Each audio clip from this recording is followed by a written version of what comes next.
vamos a hablar de CMS. Al final, si cotilleas en Internet RPA, inteligencia artificial, y vas buscando verticales, pues RPA o inteligencia artificial y CRM. Tienes toneladas de información. Si haces la búsqueda de IA o RPA y CMS, no hay tanto. Y es un área que está menos trabajada desde un punto de vista de concepto, pero que tiene unas virtudes tremendas. Y se están haciendo muchísimas cosas que van desde, ahora hablaremos un poquito de todo eso, desde redacción de contenidos, que puede ser un poco lo más evidente, pero quizás es solo rascar la superficie.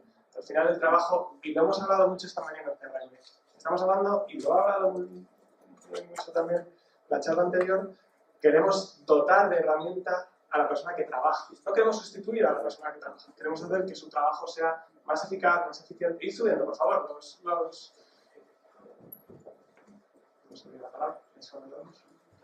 Bueno, y de eso vamos a hablar hoy. Os voy a... Sí, adelante. Tenemos además una mesa redonda de lujo. Tenemos gente de Vocento, ahora el presidente de Movisbanda, de Liga, del grupo Prisa y de Sequoias, que es uno de nuestros partners en experiencia de usuario. Desde un gusto trabajar con ellos. Yo me voy a sentar aquí en una esquinita. A nivel de micros, ¿cómo lo trabajamos? Estaban todos ahí. Tienes 4. Vale, pues a ver si tenemos uno para cada. 4 más la diadema, 5 si quieres. Venga. Os doy un momento y ahora lo vamos moviendo.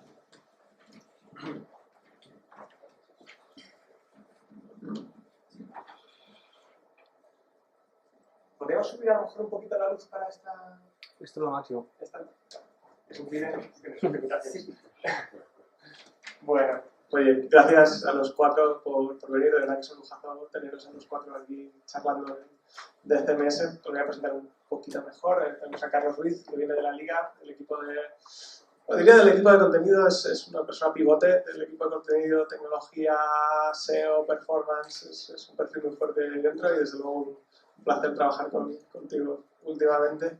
De Vocento, después, tú no me tengo que mirar porque es Marta, es directora del equipo de Branded Content de Vocento.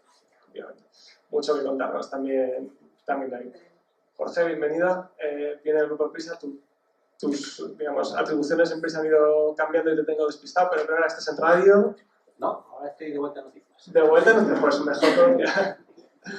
Y Lola trabaja en Sequoias, como os decía, es un partner con el que trabajamos mucho en proyectos de experiencia de usuario profundos. Y en este caso sacamos ventaja los tres porque estamos trabajando juntos en un proyecto y esperamos no monopolizar demasiado la conversación, pero es de eso de lo que queremos hablar, porque precisamente, y es parte de lo que ha motivado que estemos hoy tan sentados aquí. Estamos viendo cómo el trabajo de CMS, con toda esta herramienta, con toda esta inteligencia artificial, se puede, digamos, llevar al siguiente nivel.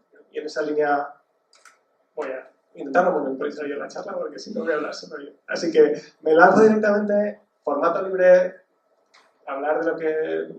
no de lo que queréis, sino de lo que os pregunte, pero quiero decir que no vamos a ir uno por uno, el que quiera participar, participe y ya está. Vamos a empezar como muy sencillito. ¿Cuáles creéis que son las principales aportaciones de la inteligencia artificial y la robotización que puede traer al mundo de la gestión de contenidos? Vamos a empezar como muy ligero y vamos a entrar en temas más concretos. Bueno, para nosotros en este caso lo principal que nos va a aportar es, como comentabas, herramientas para favorecer la labor del redactor, generando contenidos automáticamente en eventos en directo, que actualmente pues, el ser humano no llega a producir ese contenido en tiempo real a la velocidad que nos gustaría, y simplemente eso, simplificar nuestra tarea y aportar valor al consumidor principalmente. Bueno, nosotros por el origen de nuestro trabajo, el motivo por el que estamos ahí, a día de hoy no lo estamos utilizando para generar contenidos directamente. Yo trabajo en un grupo editorial, tú también, en el que tenemos unas especificidades, ¿no? O sea, nosotros estamos rodeados de periodistas, yo soy periodista, Hay muchas cosas que yo creo sinceramente que no se pueden sustituir, pero es una herramienta fundamental. Si la está usando la policía, pues imagínate lo que podemos hacer nosotros con ella. Yo creo que a nosotros nos puede ayudar, nos puede servir mucho para identificar áreas de interés, para identificar conversaciones, territorios en los que movernos, para incluso en la parte de generación de contenidos, para generar determinado tipo de contenidos, ¿no? Para transformar datos en algún formato que sea más fácil de digerir para el lector o más fácil de comprender, que contextualice. Es decir, como creadora de contenidos que presentamos finalmente al lector, yo creo que estamos muy lejos de eso, pero como herramienta útil, pues por supuesto que sí. Bueno, igual yo, como siempre, voy a ser un poco el disonante. Yo soy un perfil técnico, he pasado por muchas industrias, en los últimos 8 años estoy en el mundo de los medios. Hace más de 30 y pico años hice la carrera y ya de aquella tenía una asignatura de inteligencia artificial. También tenía de software asistido por ordenador y cosas así. O sea, la inteligencia artificial que ahora está en hype, a esto está en los últimos 35 años de hype, que yo recuerde 2 o 3 veces. Y entonces, en este momento podemos estar hablando de inteligencia artificial cuando en el 80% de los casos de que hablamos son de ifs encadenados, no mucho más allá. Con lo cual, para mí la inteligencia artificial me representa un área por la cual tengo mucho respeto, pero en gran parte de lo que estamos hablando de la inteligencia artificial no deja de ser poner un montón de conocimiento que tenemos ahora mismo que somos capaces de manejar, con unos cuantos ifs de forma inteligente y sacar alguna conclusión de forma más rápida de la que tenemos ahora. Yo la generación automática de contenidos no la veo. No la veo y además tampoco acabo de ver la necesidad. Pero más que nada porque si un contenido se genera de forma automática, el público suele asignarle poco valor. De hecho, le suele asignar poco valor al contenido, incluso cuando lo escribe una revista de postín, pues imaginaros si lo escribe una máquina. Sí que es verdad que es una manera en la que llevamos tiempo trabajando y explorando, porque tenemos que explorar porque hay que estar ahí. Y el huevo que yo le veo es de complemento, ¿no? De ayuda en los procesos de generación de contenido, porque sí que es verdad que hoy se espera de los que producen contenido, un contenido de una calidad muy alta, y esa calidad muy alta se llega no por ciencia infusa, sino se llega porque tengas un discurso sólido, pero que ese discurso sólido esté también muy apoyado por información y por datos. Pero el gran problema de hoy es que cuando escribes algo, el tío que lo lee antes te creía o no te creía.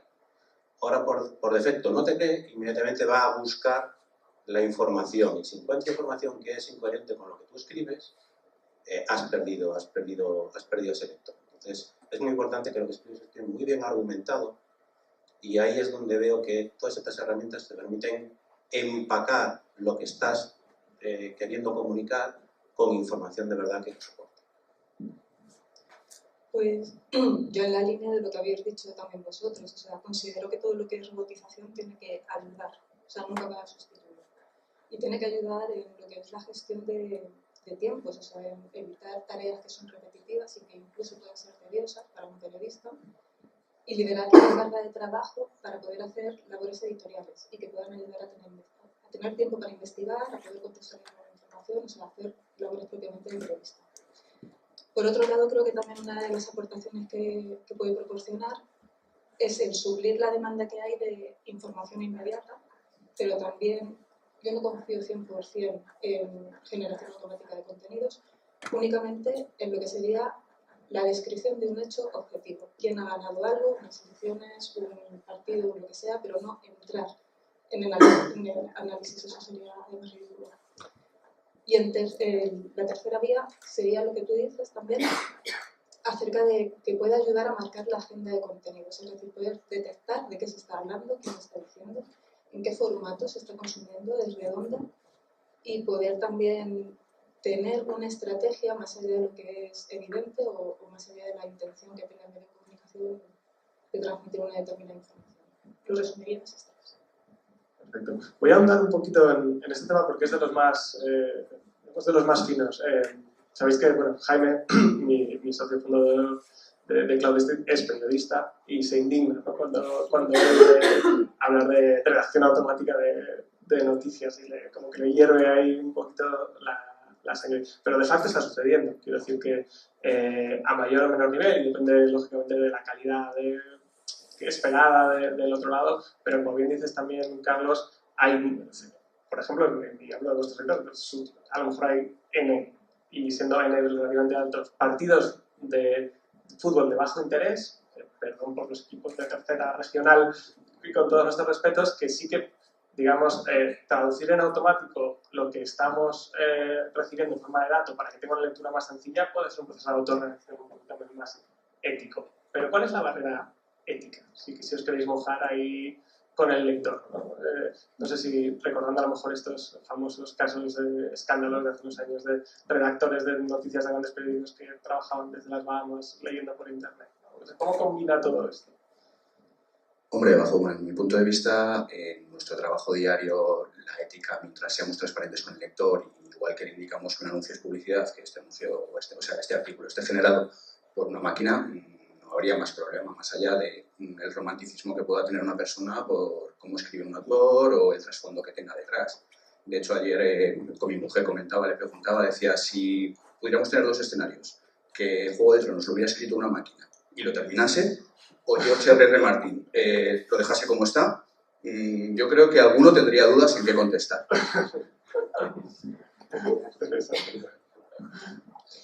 Bueno, yo aquí vuelvo a partir de la premisa de que yo trabajo en un grupo editorial. Entonces, yo creo que sí hay un dilema ético que hay que tener en cuenta. Es decir, si tú le estás presentando al lector final contenido que se ha creado íntegramente en una máquina, es un algoritmo el que decide, o un programador, o quien quiera que sea que ha creado la máquina o el programa, es el que decide cómo se van a presentar los contenidos, qué tipo de contenidos, los matices. Yo sé que cuando yo digo es que las máquinas no escriben como las personas, bueno, seguramente la gente que sabe muchísimo más de técnica que yo me puede contar que hay máquinas que escriben maravillosamente, mejor que muchos periodistas que escriben regular. Pero no voy a eso, no voy a eso. Hay una parte que no es estrictamente conocimiento periodístico, que no es cómo se empiezan las frases, que no es cómo se estructura una entradilla, no voy ahí. Voy al por qué contamos esto y no contamos otra cosa. ¿Por qué te ponemos esto delante por encima de otras cosas? Yo creo que ahí obviamente sí hay un debate y sí es interesante. Quizá en los últimos años, quizá en las últimas décadas los grupos de comunicación estábamos descuidando un poco el contarle a la gente por qué hacemos lo que hacemos, cómo lo hacemos, pero yo creo que en estos momentos en los que hay otra gente muy interesada en la tecnología para distribuir noticias que no son noticias, que son fake news, y que las hacen plataformas tecnológicas y no hay nadie detrás, y está demostradísimo que tienen un alcance y una capacidad de influencia brutal, pues ahí es el momento en el que sí, es cierto, hay un dilema ético. ¿Quién está detrás? ¿Por qué? ¿Por qué se hacen las cosas de una manera? Quizá también es un ejercicio que tenemos que hacer los medios de comunicación, de contarle a la gente por qué es necesario o por qué es peligroso que se consuman noticias que no tienen una redacción detrás, que son solo unos algoritmos que, esto va a quedar mal, pero que escupen cosas y que nosotros, porque el término escupir nosotros lo utilizamos mucho, no despectivo, que quiere decir que te dan algo preparado, que tú empaquetado lo colocas y lo sirves. Yo me metería ahí un dedo en la llaga, ¿no? Porque ahora estáis utilizando mucho todos los medios como esos contenidos relacionados, Sí. que son enlatados, pero que os dan mucho tráfico y que os generan mucho movimiento, ¿no? Sí. No tanto. No, es cierto que generan tráfico, que no estoy muy segura porque la mayoría están en plataformas externas, con lo cual el tráfico no nos cuenta a nosotros, pero sí es cierto que hay un algoritmo que los coloca ahí en función de los intereses de los lectores, pero esos contenidos los hacen periodistas o redactores, no son contenidos que se presentan de forma automatizada, y a mí, por poner una diferencia, a mí eso me parece muy inteligente y creo que la inteligencia artificial nos va a ayudar muchísimo a servir determinados contenidos que no son puramente informativos, porque la gente no solamente busca información hard news en los medios de comunicación, la gente también busca entretenimiento, busca ampliar opciones, busca saber más de cosas que no son estrictamente el debate sobre el Estado de la Nación o cosas que nos influyen muchísimo también en la vida, ¿no? Pero ahí creo que sí que es fundamental, porque hay un ejercicio de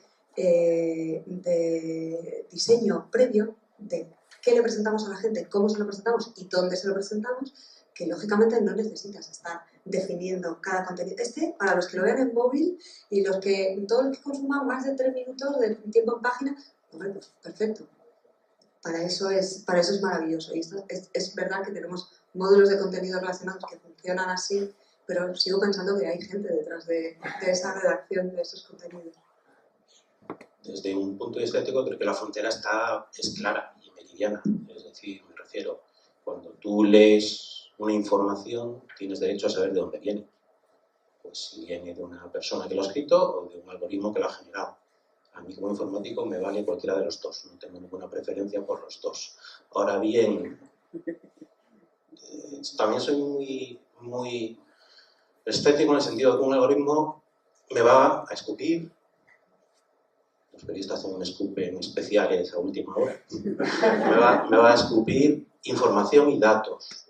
Es todo lo que espero de un algoritmo. Y te puedo asegurar que lo puede redactar mejor que cualquier académico de la lengua, porque al fin y al cabo eso es técnica y la técnica la podemos replicar. Redactar de forma correcta y impecable información, sí se puede automatizar. Ahora, creo que lo que tiene que aportar un periodista es un mensaje. Y el mensaje no lo vamos a generar con un algoritmo, no tendría mucho sentido. En cuanto a todo lo que hablamos de los intentos de explotación de estas pseudointeligencias artificiales para generar, pone X al KPI, hoy toca audiencia, mañana será revenue, mañana será interés, viability, cosas así, awareness, son al final el triste intento de la industria de los medios por sobrevivir.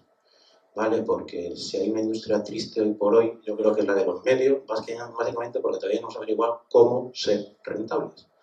Porque básicamente producimos un producto que son contenidos, que hasta ahora algunos de ellos incluso se pueden generar de forma automática, pero los hagamos de forma automática, los hagamos con firmas de prestigio, el resultado es el mismo, que es que nadie considera que haya que pagar por eso. Pero claro, yo es que considero que tengo que cobrar por mi trabajo y el trabajo de mi equipo. Entonces, se está en una búsqueda permanente de vías de convertir algo en dinero. Entonces, exploramos muchas cosas y la industria de los medios se mete en inteligencia artificial y se mete en análisis de sentimiento y se mete en un montón de cosas porque nos llaman a la puerta continuamente diciéndonos, oye, de verdad, que esto que es súper nuevo va a conseguir que de verdad alguien te pague. Pues todavía está muy bien.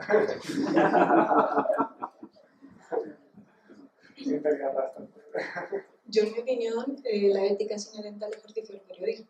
Y lo primero, o sea, el inicio es decidir qué es noticia y qué no. O sea, es precisamente lo que te has dicho, es como ahora que estamos en un cine, el director. Yo decido lo que veo, lo que hay en el frame. Eso no quiere decir que no ocurran cosas fuera. Es mi obligación o mi deber o mi responsabilidad el hacerte notar que eso también existe y que también es noticia. Y la labor principal de un periodista es es como un curador de información, es decir, que nos ayude a entender la sociedad o el mundo que nos rodea. Haciendo análisis, contextualizando la información y tal, y eso jamás lo va a hacer un algoritmo. Pero respecto de la ética también está dentro de cada uno de nosotros, es decir, o sea, no dentro, sino que es parte de nosotros. Gracias. A lo que me refiero es que también tenemos que ser exigentes con la información que recibimos. Y muchas veces también somos los primeros que damos a golpe de clic, que nos dejamos llevar por el titular catchy de turno. Y no, también hay que hacer a lo mejor una labor didáctica y no sé cuándo empieza ese ser crítico, pero bueno, es algo que no solamente depende del emisor de la información, sino del receptor, en mi opinión. Yo, si en 2019 el 50% de las noticias dejan de empezar por 7 cosas que, sería un poquito más feliz. Cuando llegamos a una de esas cosas noticias. ¿Qué es considerado noticia? Esa es la primera pregunta. Noticia es algo que alguien no quiere que sepas y yo te lo cuento. Algo que está pasando y que, o sea, 7 cosas que te van a ayudar a ordenar tu despensa. Perdón. 7 cosas que te van a ayudar a ordenar tu despensa, 7 sitios imprescindibles para viajar este verano, las 5 cosas que, paréntesis, la cuarta te sorprenderá, que no sabías de no sé qué, pues eso es Eso es lo que contabas tú hace un momento. Esa es la forma desesperada de intentar sobrevivir, de intentar generar dinero, porque a día de hoy se está generando dinero pues, con volumen. ¿Y qué necesitas? Pues atraer la atención del lector. Y ahora mismo está de moda ese formato, funciona y se usa. Pero dentro de 2 años usaremos otro. ¿Y qué será lo único que haya en común de hace 150 años a dentro de 50? Lo único que permanecerá es las otras, las noticias, las que de verdad son noticias. Perfecto. Pues si os parece, voy a girar un poquito la conversación para que nos metamos un poco más en, digamos, quería empezar por la noticia, que desde luego es el concepto, pero especialmente interesado y que nos contéis sobre todo experiencias, si estáis usando, si conocéis, si vais a implementar ayudas, ¿no? que es de la parte que a mí más personalmente me interesa y que más estamos trabajando en el nuevo CMS de la Liga. Voy a empezar con un vídeo tan sencillo que es evidente, pero que yo creo que puede incitar a que generemos conversación sobre ello. Si lo tenemos ya por ahí preparado. Esto es Watson, IBM, intentando ayudar a... Yo creo que no, porque debería quedar en la parte más alta. Control.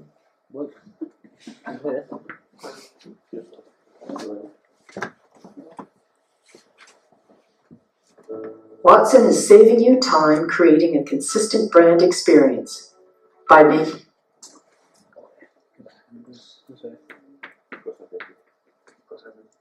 Les he puesto en un aprieto porque no había avisado. Es que me lo he encontrado esta mañana y he dicho, pues esto puede ayudar. Qué bien me viene eso. Me dedico a poner en apuros. Es un minuto, como veréis, pero... Y los que estamos aquí... Watson is saving you time creating a consistent brand experience by making it easy to find and reuse content across your channels. Tagging helps organize your assets, but you need a quicker way to tag all of your images to better optimize your time. With Watson Content Hub, upload your assets and let Watson do the work. Watson analyzes images and text files and automatically recommends tags for you to approve. The best part? Watson is constantly learning with your input to improve the accuracy of future recommendations. Hours of work can now be done in minutes. Content Hub works with Watson Campaign Automation and WebSphere Commerce, so you can take advantage of cognitive tagging within all digital channels, from your mobile storefront app to an email campaign. With Watson's help, it's easier than ever to find and reuse assets to deliver a recognizable and powerful customer experience. So, what's the word on the street? Vivre Travel is already impressed with IBM Watson Content Hub, and they've only just scratched the surface. Bueno, como os decía, es básico. Yo cada vez que oigo hablar de Watson creo que voy a ver una cosa espectacular y aquí estoy viendo autotagging extremadamente sencillo, ¿no? Pero bueno, es parte, ¿no? Yo creo que es una parte importante y una parte que desde luego tiene mucho que ver con el tiempo real, tiene que ver mucho con toneladas de información que tiene que manejar un redactor si quiere apoyar sus noticias, sus contenidos. ¿Qué os inspira un poco? ¿Cómo creéis que la inteligencia artificial de manera ya más pragmática y subiéndonos la autorredacción, la dejamos ya un poco apartada, nos puede ayudar en estos procesos de redacción?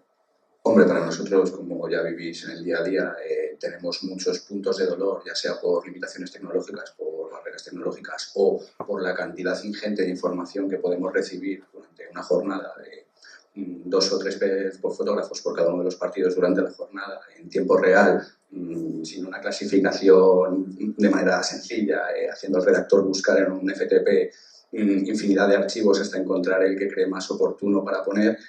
Todo esto para nosotros supondría un avance bestial, incluso las previas, como bien conoces, la creación de previas al final para nosotros es una información casi estática, por decirlo de alguna manera, que nos ayudaría cogiendo de un feed de datos, incluso de vending del partido, nos ayudaría en que, lo que decías antes Lola, que el redactor pueda pasar a hacer una labor creativa, una labor de investigación. Para mí lo más bonito que tenemos son las reuniones de los lunes cuando planteamos nuevos topics, analizamos datos y vemos hacia dónde vamos a abordar al usuario. poder dar valor a esas tareas, no simplemente a tengo que crear 5 cajas, crear esta noticia, meto esta imagen, buscar media hora para lo mismo, ver qué titular me va a encajar. Si me puedes proponer ya tags, si me puedes facilitar toda esta labor, para nosotros supondrá un avance bestial en cuanto a potenciar la labor real de nuestros periodistas. Bueno, a mí es cierto que yo en lo que tú estás contando le veo una aplicación clarísima y práctica. En nuestro día a día lo veo muchísimo más complicado. O sea, se me ocurren pocas secciones de un periódico y muchas menos de las que hacemos en el departamento en el que yo trabajo, porque nosotros creamos contenidos ad hoc para proyectos, es decir, no tiene ningún sentido plantear ahí. Bueno, tiene un sentido en toda la parte previa de documentación, de recolección de datos, etc. Pero yo sigo pensando que eso es una parte fundamental que tiene que hacer un periodista. O sea, tú tienes que acercarte a la fuente, ver los datos.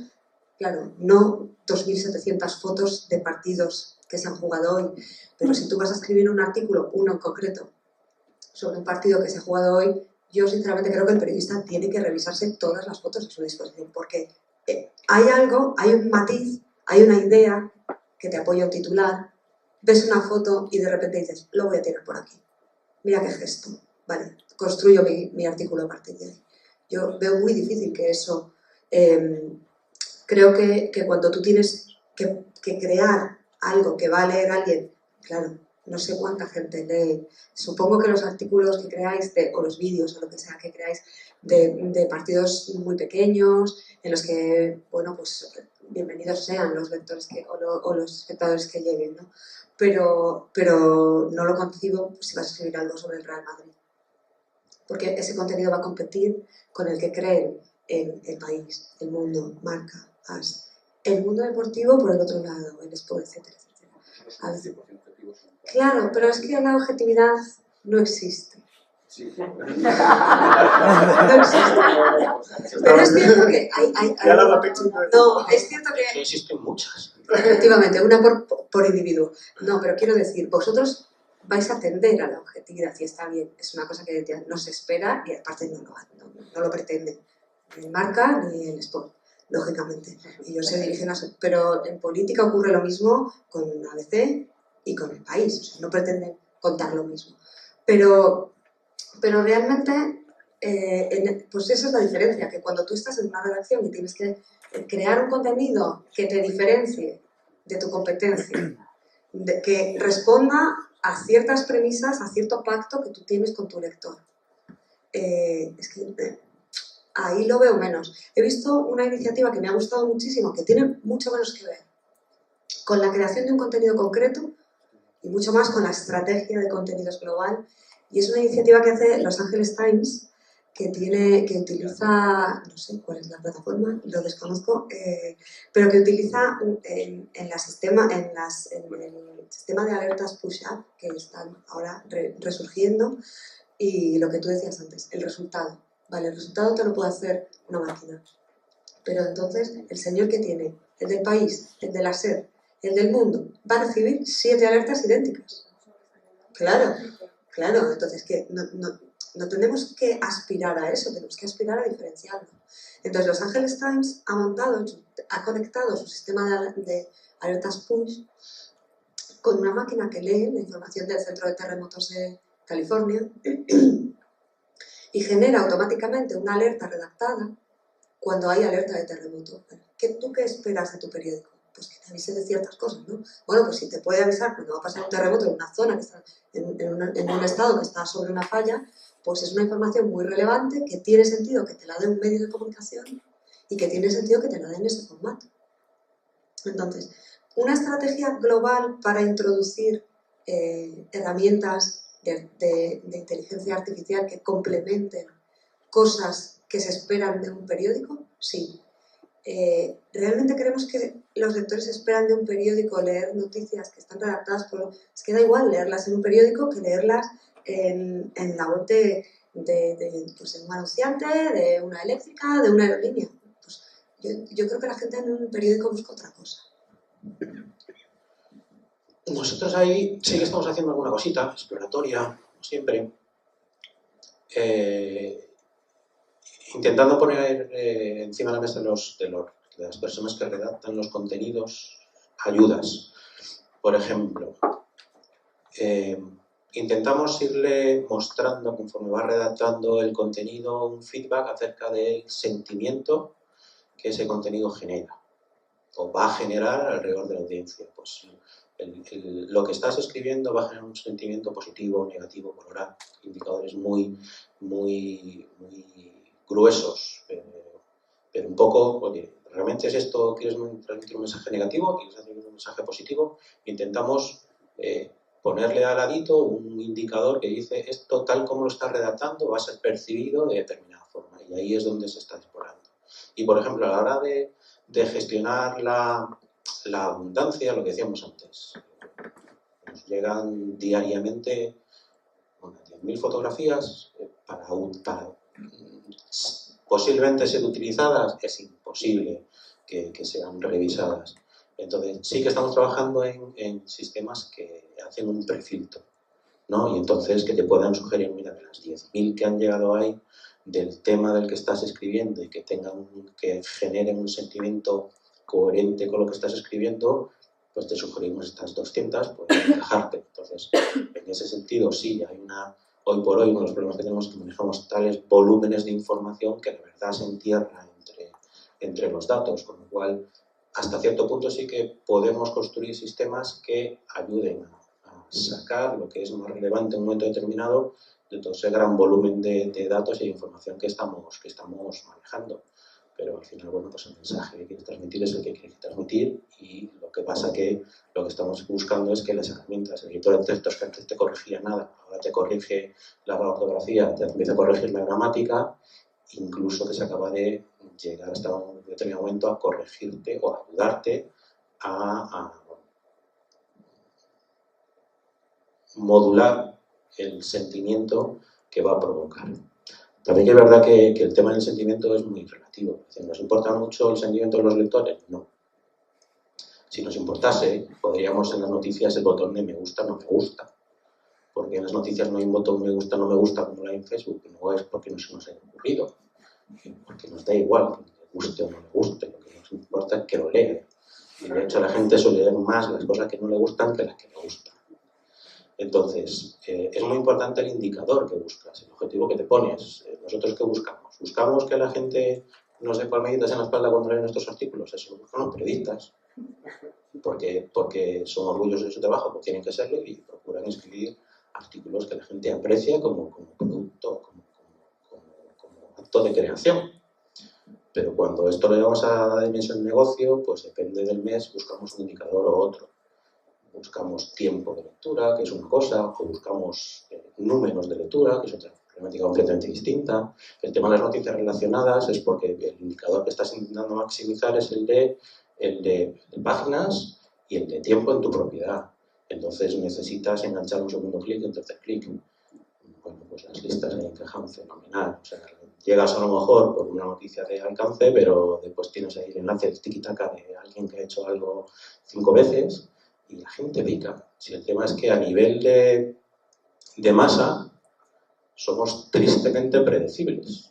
O sea, de verdad que con 5 clics tenemos el 90% de saber cuál va a ser vuestro sexto clic.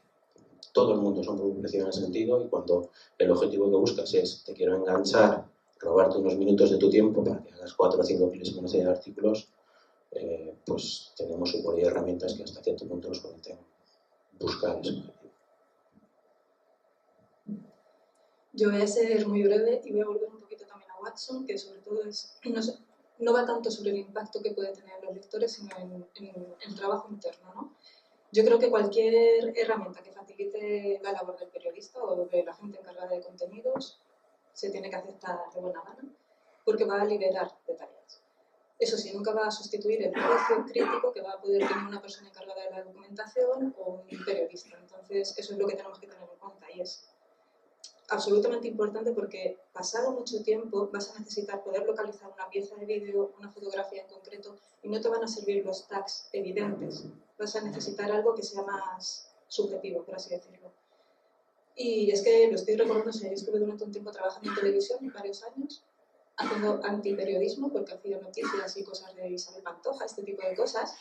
Si nos basásemos, o sea, si solamente hubiera habido tags acerca de lo que es descriptivo dentro de esos vídeos, nos hubieran salido 50.000 clips exactamente iguales. O sea, lo que era importante era esa persona que era la redactora de esa pieza, o el redactor de esa pieza, o la persona de documentación, el dar ese juicio de exactamente esto porque es importante.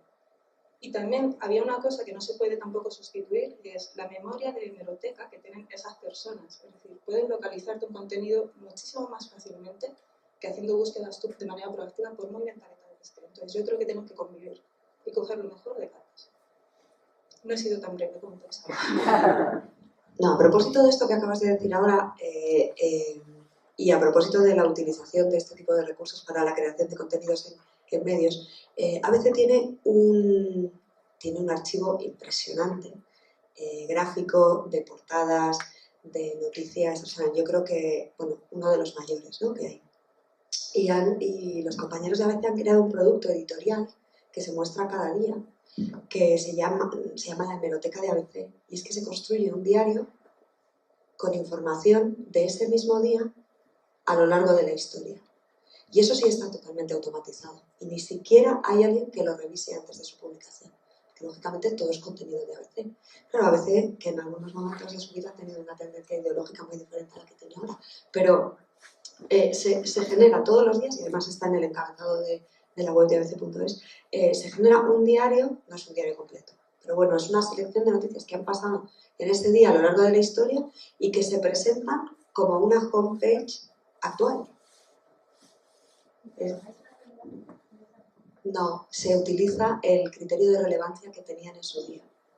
Pues se elige de entre las portadas, se elige de entre la sección de opinión, se utiliza el criterio de relevancia que ya se marcó en su momento. Pero sí, se presenta una homepage actual. Es chulísima, ¿eh? Es interesante. Para el mundo de efemérides es una de las áreas que más estamos trabajando en ese día, porque es un contenido muy rico, muy fácil pues, siempre muy actual y se simplifica con alguna generación. ¿Se ve? Sí. Perdón, quiero meter con... bueno, otro enfoque más. ¿Estáis utilizando toda esta robotización para, bueno, doy por hecho que sí, para, digamos, también localizar fuentes de, o sea, noticias? No sé si en vuestro... Pues cara de que no. O sea, digamos, estáis usando algún tipo de... Y aquí no hablaríamos tanto de inteligencia artificial como de ingesta de datos o de escucha activa para detectar temas de interés para generar noticia, aunque solo sean los relacionados. A ver, el tema de la escucha activa es muy interesante. Siempre hay dos tendencias, ¿no? Siempre está la redacción, que tiene muy claro de lo que quiere hablar, independientemente de que alguien no quiera escucharlo, ¿no? Pero de lo que quiere hablar. Y después está que hoy por hoy sí que es verdad que creo que los medios han perdido cierta parte de su relevancia en la parte de breaking news, ¿no? O sea, no son antes, bueno, el crío que por la mañana iba repartiendo y gritando los titulares, era como te llegaba a ti la noticia, pero hoy por hoy la noticia te llega antes por 5 canales distintos a que accedas tú a un medio de comunicación. Entonces, y lo que es crítico, y lo que es tremendo, es que cuando un lector recibe una información a través de un canal, sí que es verdad que todavía suele recurrir a sus cabeceras de referencia para ampliar esa alerta. Y lo que es tremendamente crítico es que vayas a tu cabecera de referencia y no esté todavía ahí. Sí, pero al final, digamos, también es verdad, por ejemplo, que hoy por hoy tu cabecera de referencia no tiene una cara, tiene miles, es decir, no es la portada, ni siquiera la portada de la web. Ya no es que no sea la portada del papel, es que ni siquiera es la portada de la web, ¿vale? Tienes muchas caras que muestras, tienes tus redes, tienes un montón de cosas y tienes que empujar el contenido hacia todos esos canales y además de forma diferencial.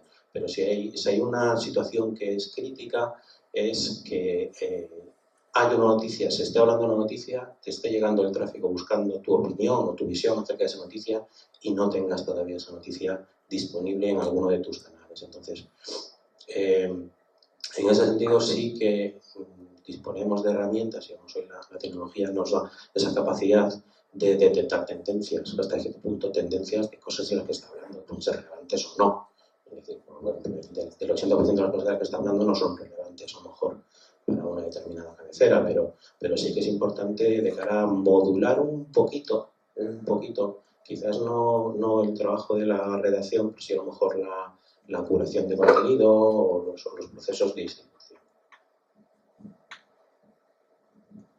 Bueno, yo creo que, de hecho, yo creo que a día de hoy se hace con personas humanas, con el riesgo que eso tiene.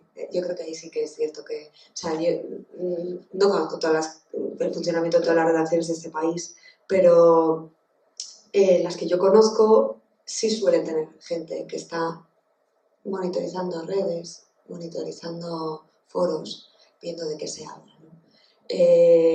Es cierto que ahí yo sí que veo clarísimamente una aplicación de que no llegue tarde, ¿no? O sea, que llegue cuando tiene que llegar para que podamos producir un contenido que esté bien hecho y que tenga interés.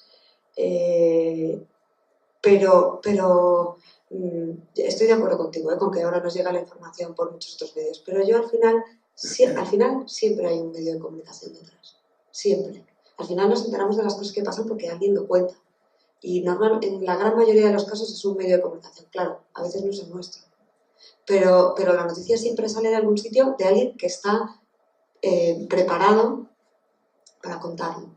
Que sí, que es cierto, yo me levanto por las mañanas y consulto las redes sociales, y consulto Twitter antes de bajarme de la cama, sí. Pero lo que leo en Twitter, que a lo mejor no es un periodista compartiendo un artículo, a lo mejor es una persona que no es periodista, normal.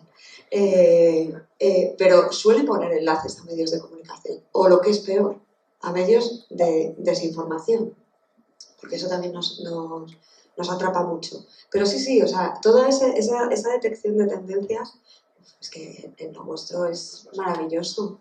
Nosotros para todo el tema de antipiratería, como es lógico, la escucha activa es algo básico, el reconocimiento de imágenes, de nuestro logo bien puesto, es que como la única forma que tenemos de enviar el producto para aquellos podcasters que nos lo compran. Entonces, para nosotros incluso conocer mercados emergentes donde podemos atacar en un futuro, si tengo un sitio donde me están pirateando mi señal mucho y no tengo un broadcaster allí, me está dando una decisión de negocio muy clara. Evidentemente. Imagínate, aplicado en el mundo editorial, hay muchas cosas que se hablan en los medios, ¿no? Pero hay otras que no les prestamos tanta atención o que no se les prestan tanta atención. Pues a lo mejor esa detección porque luego los medios llegan, pero llegan todos a la vez y llegan y todo el mundo produce un formato específico para esa gente que está hablando de eso, cuando esa gente ya se ha ido a hablar de otra cosa. Pero sí, ese momento, oye, aquí hay un nicho de gente que busca información sobre esto y no la encuentra. O la encuentra en unas fuentes muy poco profesionales. ¿Por qué no profesionalizamos esto? ¿Por qué no hacemos un canal? Sí, yo ahí sí le veo clarísima la aplicación. Tampoco más hilado lo que comentabas antes, pero incluso cuando redactan, vuestros redactores tienen ayudas destinadas a maximizar la llegada y pensando en todos los canales, empezando por SEO, o no queréis de manera deliberada, que lo entendería perfectamente, evitar potenciar ese tipo de redacción quizá artificial. Esto no se estará grabando, ¿no? Es que creo que esa cámara dice lo que... A ver, tema SEO. Es que aquí se mezclan muchas cosas y se mezclan muchos perfiles. Y está por un lado el mundo de la tecnología y la ingeniería, está por otro lado el mundo del periodismo, que es un mundo que no tiene nada que ver con la ingeniería y no tiene nada que ver. El SEO es un concepto técnico, ¿vale? Es el resultado de tomar una serie de decisiones técnicas para conseguir un objetivo muy concreto, que es una determinada pieza de contenido, aparecer en una posición muy concreta, en un sitio muy concreto, que son los buscadores. Entonces, bueno, nosotros en el mundo de la tecnología sabemos lo que hay que hacer en cada momento, la verdad es que lo sabemos en un momento determinado, pero mañana es igual otra cosa, ¿no? Pero bueno, en un momento determinado tenemos cierta certeza sobre qué tendríamos que hacer para que una pieza determinada apareciese donde nosotros queremos que aparezca, ¿vale? Entonces, lo que pasa es que en ese caso, en el 80% de las decisiones son meramente técnicas, de ni qué formatos, empaquetar el contenido de determinada forma, También es verdad que también sabemos, porque disponemos de la información, que determinadas cuestiones, y el ejemplo típico es el de los titulares, y he puesto el ejemplo antes de las listas, funcionan mejor a nivel SEO que otras cosas. Entonces, bueno, esa información que tenemos, esa información se la damos la relación. Oye, que sepas que estas cosas funcionan mejor que estas otras. Pero evidentemente el que pone el titular de una noticia, de la mayor parte de las noticias, es el periodista que la redacta, ¿vale? Sí que es verdad que hoy también tenemos herramientas y hoy ya no ponen un titular, no es tan sencillo como tener un titular, el antetítulo, no, ahora tienes titular para la web es responsivo, titular para la tableta, titular para el móvil. Además, para cada uno de ellos puedes tener 4 o 5 alternativas que nosotros de forma dinámica te mostramos una u otra, las 4 o 5 que te gusten, y además de nuestros sistemas acaban sacando la opción ganadora para mostrar la opción ganadora. Entonces, sí que es verdad que tienen más herramientas para jugar con ellos. Pero por un lado está lo que es la mera tecnología de la optimización de la búsqueda, punto, que son técnicas muy concretas, y por otro lado es que sí damos a los periodistas algunas herramientas que les permiten tomar decisiones más informadas respecto al contenido y respecto a lo que va a tener esa pieza en la que están trabajando. Es que yo creo que voy a abrir la caja de Pandora. Todo esto, o sea, es cuando se prima el clic y se prima el negocio, que tiene una batalla abierta, en mi opinión, con la ética. ¿Cómo lleváis eso? Y no puedo hacer ahora, pero... Pues hazte una idea, cuando tú sabes lo que tienes que hacer para que un titular funcione mejor en Google, y tú eres consciente de que ese titular no va a funcionar también en tu homepage, que es a donde van los lectores que te eligen a ti, ¿vale? Pero funciona fenomenal en Google. Pero luego, por otro lado, tienes un montón de herramientas que en tiempo real te están diciendo qué noticias se ven y qué noticias no se ven tanto. Y tienes una presión por parte de tus responsables, editoriales, para que las noticias, esto es un término que aborrecemos los periodistas, funcionen. Bueno, pues al final todo eso afecta, claro que afecta, pero que a día de hoy hay cosas que no se están haciendo bien, seguro. ¿Que eso quiere decir que esa tecnología es mala? En absoluto. Es decir, de hecho, si tú tienes 2 tipos de público, te puedes dirigir en 2 lenguajes. El que busca al público que te encuentra en Google o que te encuentra en las redes sociales, y el que espera, el lector que te viene a buscar a ti, que no está buscando en Google saber qué ha pasado con no sé qué. No, quiere que se lo cuentes tú y pone tu dirección, tu URL en el navegador. Bueno, ¿por qué vamos a renunciar al que llega a través de redes sociales? Pues lógicamente nada, o de buscadores. No hay ninguna necesidad. Que un CMS te puede ayudar a generar los 2 tipos de titulares para los 2 tipos de público, pues qué maravilla, ¿no? Lo que pasa es que hay uno que es el que realmente te van a mirar todo el rato. Es que tenemos Google Analytics, tenemos Chartbit, tenemos un sinfín de herramientas al lado que nos dicen, cuidado, esto no está funcionando. Y yo particularmente, en mi departamento, yo soy la primera interesada en que funcione, porque nosotros trabajamos con anunciantes. Y es fundamental que un contenido funcione. Y lo estamos monitorizando desde el primer momento.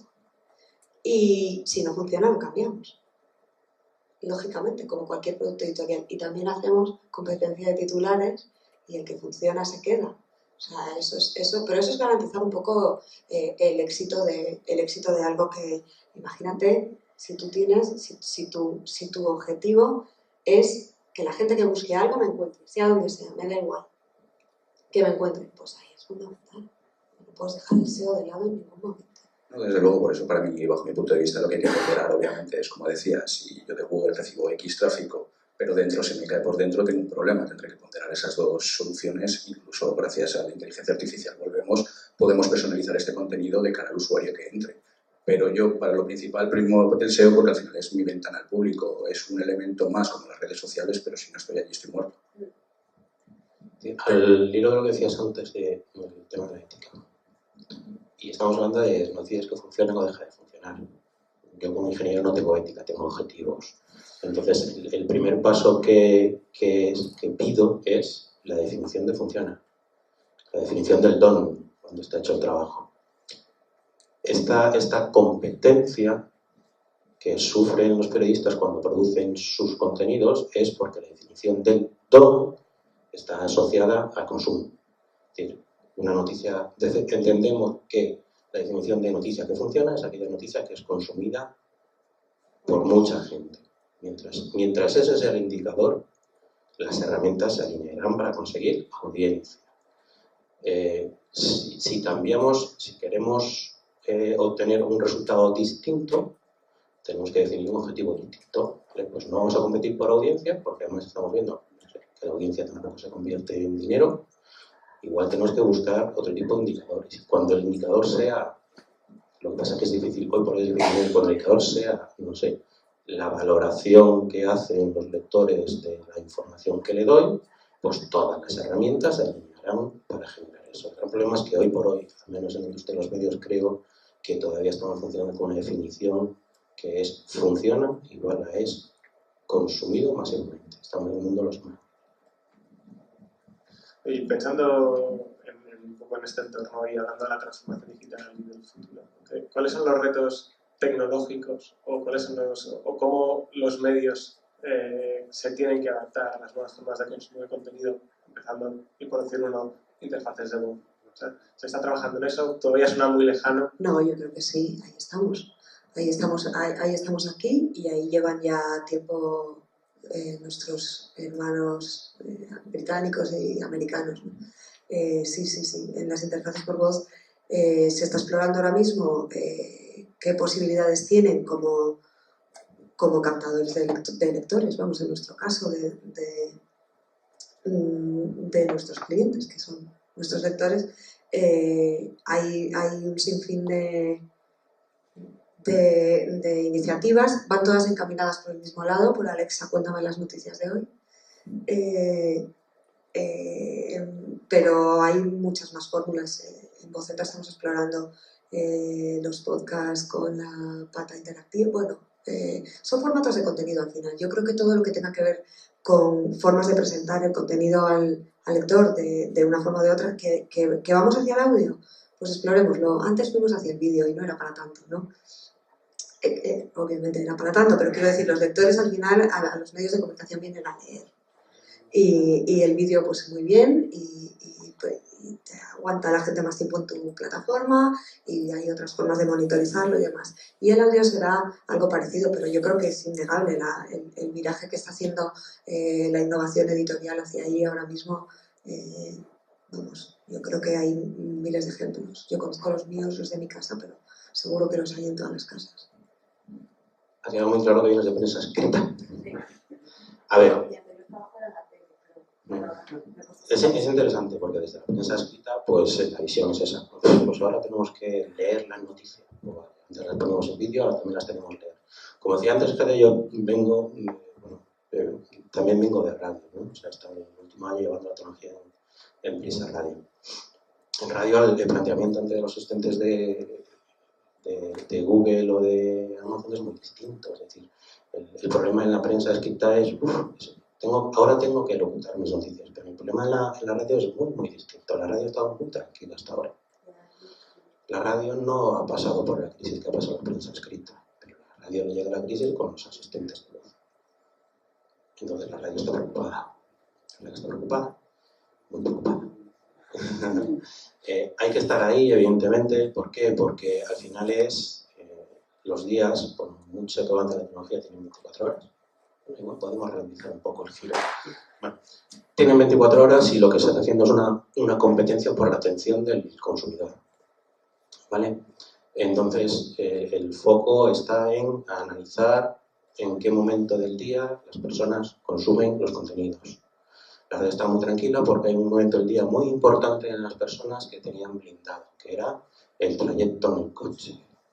En el trayecto en el coche, los coches tenían una radio analógica o algunos incluso digital, pero en ese trayecto del coche en el cual la persona además tiene las manos ocupadas y no puede estar manejando ni una tableta ni nada de eso, la opción que le quedaba era escuchar la radio. La radio, yo gozo mucho con eso. con todo el mundo de los podcasts, con todo el mundo de los asistentes de voz se rompe ese modelo. El modelo de prensa escrita que se ha roto hace 10 años, pues la radio ha seguido viviendo hasta ahora, hemos seguido viviendo del anuncio que vendemos a Ferretería Pepe para emitirlo en la desconexión local de Cadena Ser Venezuela. No hay.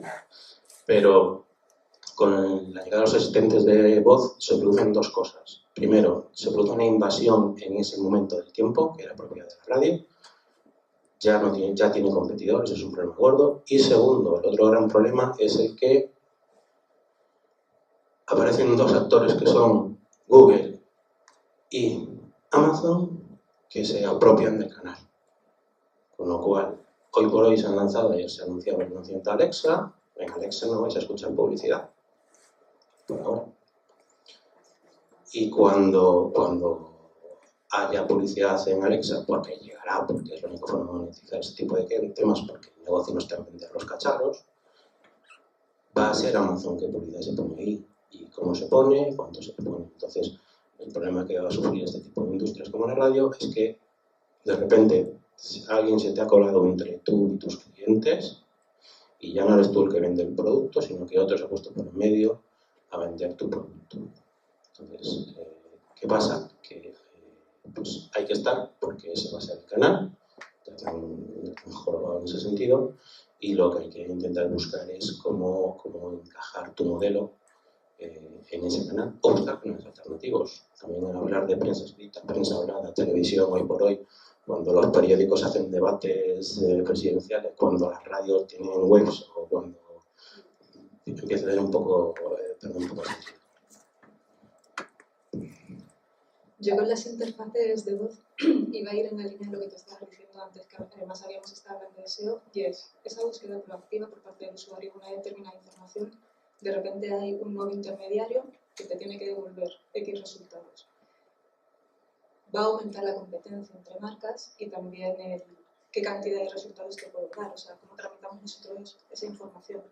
Pero aparte me voy a ir al hecho puramente de lo que es interfaz, y es que no hablamos igual que escribimos. Estamos acostumbrados a dar órdenes mediante una interfaz gráfica y ya tenemos conceptos comandos puestos.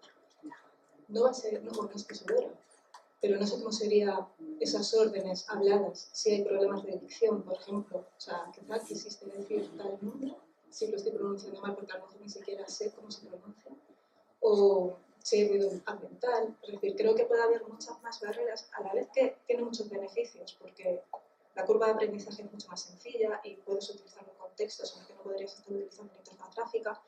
A la vez van a surgir nuevos problemas y que una de las consecuencias va a ser el acceso a esa información. Yo te diría que por el condicionante técnico, olvídate. Me refiero, hoy ya hay sistemas de reconocimiento de voz que reconocen la voz mejor que las propias personas. No va a ser una limitación técnica. El problema es que el paradigma cambia completamente. Como tú decías antes, ahora mismo el SEO, tu objetivo es estar en la primera página de resultados. En un interfaz conversacional, solo importa ser el primero. El segundo no existe. Es decir, estás muy jorobado. En ese sentido, se reduce muchísimo la ventana. Y por otro lado, ese proceso de conversación es mucho más lineal que una interfaz táctil, por ejemplo. Es decir, se produce una conversación, que es una línea, una secuencia en tiempo. Tú cuando estás en un navegador, en una tableta en cualquier lado, tienes un abanico mucho más amplio, muchos más caminos para seguir. En una interfaz conversacional, el que lleva la conversación, que es el que está del otro lado, no eres tú. El que lleva la conversación lleva el hilo.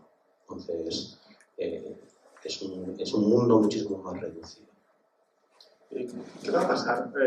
Para mí, no sé si estaréis de acuerdo, es un momento de bypass en ese sentido. Es decir, que pasamos de escuchar la radio a pedirle a la radio que me cuente lo que yo quiero escuchar porque todavía llevo las manos en el volante. Pero a lo mejor tenemos 3 o 4 años de seguir llevando las manos en el volante. Vamos, cuando suelte el volante, ¿qué va a pasar en ese momento de consumo? ¿Alguien? Teletrabajo. ¿Alguien ha oído hablar de teletrabajo en los últimos 30 años? O sea, ¿qué llegará antes? ¿Que no tengamos que conducir, que tengamos mochilas para volar o que podamos trabajar desde casa? Es decir, todos esos escenarios están encima de la mesa. Lo interesante de esto es que cualquier cosa que te puedas imaginar es viable, prácticamente hoy por hoy. Entonces, hay un montón de escenarios para imaginar cualquier tipo de cosa. Y una cosa interesante es que, sea cual sea el escenario, la gente necesita conocer la actualidad, necesita conocer las noticias, y no solamente el dato, sino también la gente que muchas veces quiere escuchar lo que quiere escuchar. El mismo dato, pues cada medio lo escribe de distinta forma, pero incluso cada sección dentro de cada medio lo escribe de distinta forma. Entonces, es muy importante el color que le das a la información. Esa necesidad yo creo que es intrínseca al ser humano, no va a desaparecer, y lo que tendremos que ver es muchas cosas. Primero, cómo hacer llegar ese contenido a que lo va a demandar, que lo va a demandar de muchas otras formas, y lo que decíamos al principio, cómo darle un valor. Hoy por hoy el valor existe porque la gente está pagando. Cuando decían que la piratería terminaba con la música o la piratería terminaba con cualquier cosa, la piratería no termina con nada. La piratería es, como decías antes, un indicador de que hay un hueco. Spotify, Netflix, hace 5 años nos decían que en España nadie paga por contenidos. Que se lo digan a Netflix, ¿verdad? Entonces, el tema es que la gente quiere pagar por lo que quiere pagar. Entonces tú tienes que generar un producto por el cual quieren pagar. Pues Netflix lo ha encontrado, los que estaban antes no lo habían encontrado. Netflix pues no lo encontró. O sí, otra forma de decir, las cosas evolucionan. Pues en cada momento tienes que empaquetar. En este caso hablamos de información, de noticias. Tienes que empaquetar las noticias en un envoltorio que sea el que la persona en ese momento quiera comprar a través del canal que sea. Pero vamos, yo creo que en el escenario que planteabas ahora mismo, el vídeo va a seguir siendo el rey. O sea, el vídeo es la manera más fácil de consumo, que captas más matices directamente sin tener que pensar más allá. El ser humano, por suerte o por desgracia, que a veces es más vago y más hedonista, y yo creo que va a tirar a los hologramas, al vídeo, a un consumo inmediato, como se está viendo en las redes sociales, que cualquier formato publicitario en redes sociales, el vídeo está triunfando por encima del resto. Bueno, toda esta gente se queda a ir a comer. Y nosotros también. O sea, dejo 3 minutos abiertos en las dos direcciones. Si queréis preguntar desde ahí es un momento ideal, y si a alguno le apetece sacar algún tema relevante, lo que comeré yo, pero, pues en cualquiera de las dos direcciones os animo a participar. Desde ese lado de por ahí. Te acerco.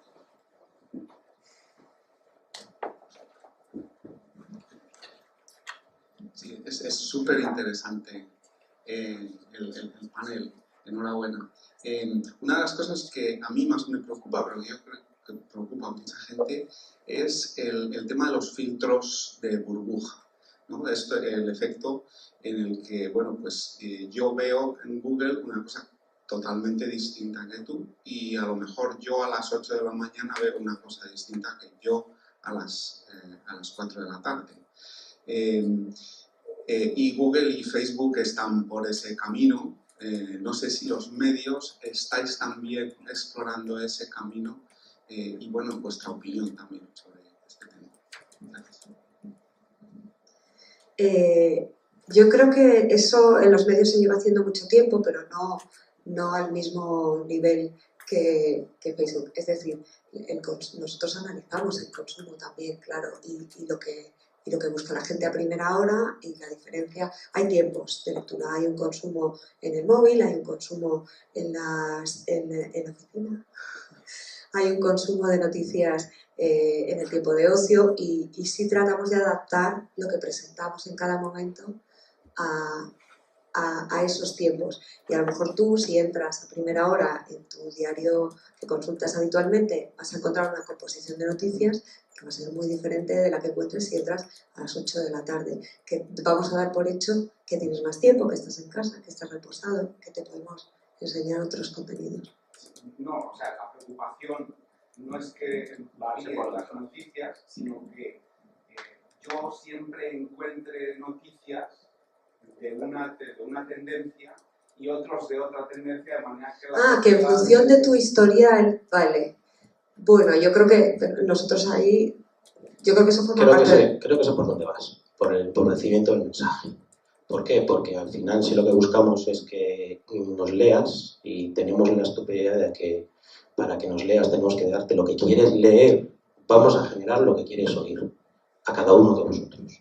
Entonces, a partir de un mismo punto de partida, generamos un contenido, ya no solamente te lo recomendamos, sino que hasta podríamos llegar a escribirlo para que te guste a ti. Sí, el mundo en el que estamos medidos de tecnología combinada con inteligencia, que nos permite manejar cantidades ingentes de información y conocerte, no a ti como persona, pero sí. Es decir, lo que os decía antes, somos muy capaces de predecir lo que quieres oír. Podemos regalarle los oídos a todo el mundo, pero eso al final lleva a un empobrecimiento del mensaje y a lo que nos está llevando de fake news. Porque, bueno, pero ¿tú crees que la misma cabecera, el mismo medio, puede ofrecerle a él algo que le satisfaga a él y no. del mismo tema a mí que pienso todo lo contrario? No, pero probablemente a una persona que tenga determinada opinión le va a llegar. Los que entregan el contenido, que no somos nosotros, recordar, hay intermediarios, los que le entregan el contenido le van a entregar el contenido que es más afín. Pero eso lo llevamos haciendo los medios toda la vida. Sí, pero cuando alguien llega a una cabecera determinada, cuando llega a una cabecera determinada, ya sabe que, digamos, esa cabecera tiene determinada tendencia. El problema es que tienes la ilusión de que estás en una internet libre y limpia, es una ilusión, en la cual, cuando buscas, lo que tú dices, el ejemplo que has puesto, yo busco y tengo un resultado, tú buscas lo mismo y tienes otro resultado distinto. Yo busco a la mañana y encuentro un resultado y por la tarde encuentro otro resultado distinto. No es un proceso limpio.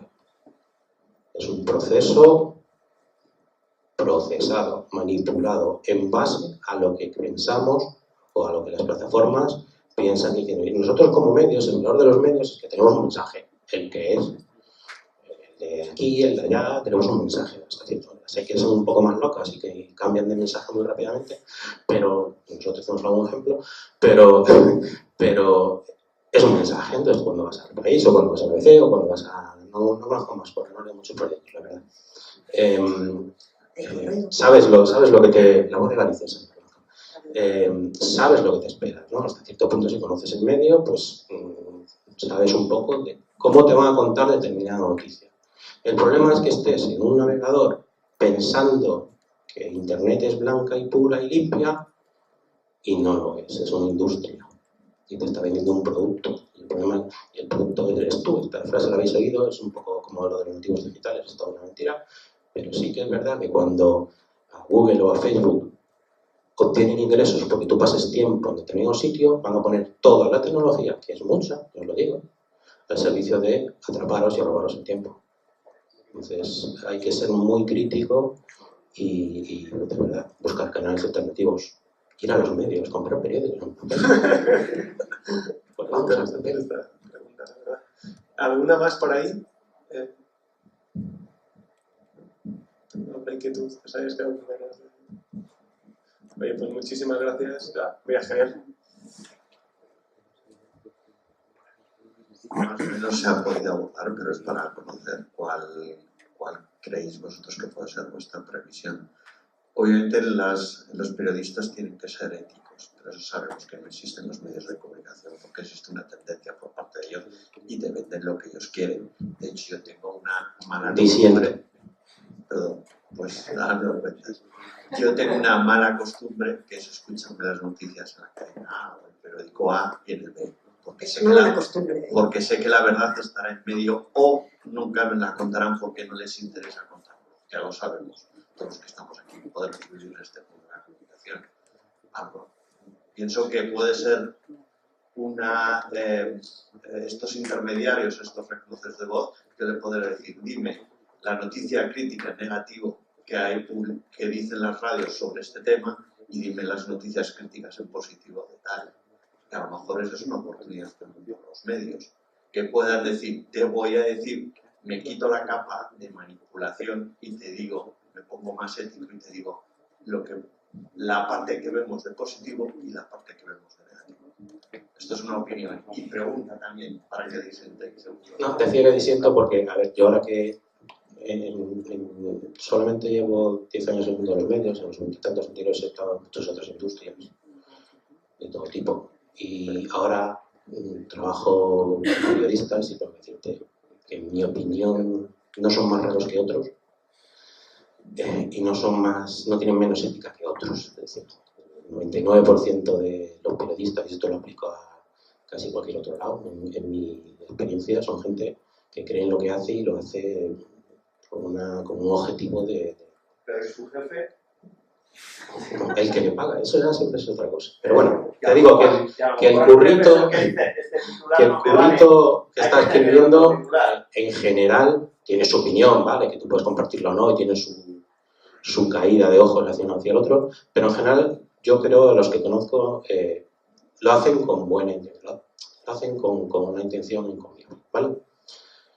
Para mí el gran problema es que somos vagos, somos personas, somos vagos, somos predecibles, somos una masa muy predecible, pues somos un rebaño, básicamente. Y hoy por hoy la tecnología da la capacidad a los que gestionamos y manejamos tecnología de manejar el rebaño. Entonces hay que estar muy prevenidos y hay que, como personas, tenemos que ser muy prevenidos y tenemos que sacudirnos la pereza y tenemos que rascar. Porque si no rascamos nos lo van a dar todo rascado. Porque hoy por hoy el problema es que manejamos mucha información, la procesamos y te la colocamos y como te llega, pues no la cuestionas y entonces creo que hay que trabajar mucho, no sé quién, en la educación probablemente, el espíritu crítico. Venimos de un pasado en el cual tenías que asumir que lo que leías era cierto y por lo tanto no estabas preparado para cuestionarte las cosas. Hoy vivimos un mundo en el que, digamos, la opción por defecto debería ser cuestionarte lo que lees y lo que ves. Decir, mira, aquí tengo un dato, pero hay que valorarlo. Entonces, creo que es necesario, la parte de cultura que falta es la de muchísimo mayor crecimiento crítico porque estamos siendo muy ingenuos. Y eso se relaciona directamente con conocer la fuente que te cuenta las cosas. Porque no es lo mismo, yo creo que la gente los medios tienen un ideario y es un ideario público y tú lo puedes consultar y puedes saber. Y hay un diario en este país que no es deportivo y por poner un ejemplo que no sea ni de Prisa ni de Vocento, que pone su diario que es del Real Madrid. ¿Vale? O sea, los idearios están ahí, son públicos y tú los puedes consultar. Y también conocer la fuente te hará discernir entre las fuentes que consideres aptas, que te gusten, que no te gusten, que aportan algo a la discusión, porque obviamente si los medios tienen un ideario, los medios y las empresas, aquí todo el mundo está para hacer negocio. Entonces los medios tienen un ideario y yo creo que es un ejercicio de transparencia. Otra cosa es que la mayoría de la gente ni se moleste en conocerlos. ¿Por qué? Pues porque si llegas a ellos a través de un buscador, pues a veces incluso es que te da igual. Tú lo que quieres es leerte la noticia y saber qué era esa polémica tan terrible de que se ha hecho en la cara a Melanie Griffith. Entonces te da igual que te cuente un medio que te lo cuente otro, pero si tú estás buscando una información sensible, tú tienes que saber, tienes que conocer la fuente. Y eso está ligado con ese pensamiento crítico y con esa actitud crítica con la que deberíamos afrontar no solo las noticias, sino la vida en general. Porque no solamente los medios te cuentan si es bueno tomar azúcar o si hay que hacer ejercicio, eso está no solo en los medios, está en todos lados y todo el mundo tiene un interés al final. Bueno, pues hay que analizar quién te cuenta las cosas y por qué te las cuenta y luego tomar tus decisiones. Que esto se hace más difícil con la nueva tecnología y las posibilidades de control que nos da, por supuesto.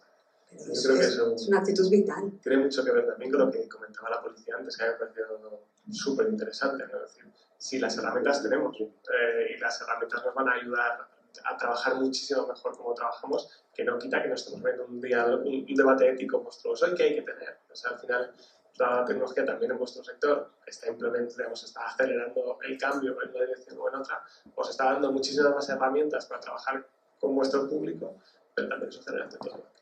Como hoy, de hecho, al final no esperaba que fuera tanto hacia allá, pero me gustó lo que tuvimos la oportunidad de escucharos y entender un poco cómo, robots.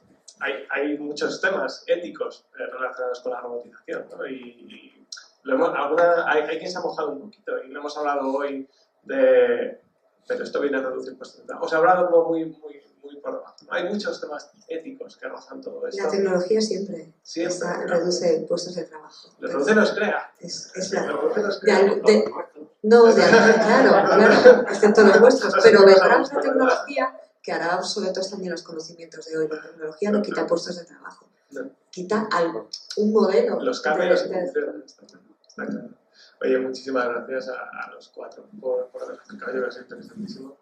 Muchísimas gracias a todos por haber disfrutado con nosotros de este primer día. Yo creo que ha habido unas charlas muy chulas, temas súper interesantes. Mañana seguiremos muy fuertes. Sabéis que mañana la mesa gira en torno al mundo del travel, que tiene muchísimo que contarnos de cómo están ellos explotando todas estas tecnologías, toda la robotización, la inteligencia artificial. También son, de alguna manera, productores de contenido y también nos hacen llegar contenidos bajo sus propios criterios e intereses y nos hablarán de cosas similares, pero con un enfoque totalmente distinto. Y bueno, tenéis el programa y tenemos otras 6-7 charlas interesantísimas. Mañana yo ya no os aburro, así que me vendrá otra gente mucho más interesante a contaros cosas mucho más interesantes también. Muchísimas gracias a todos.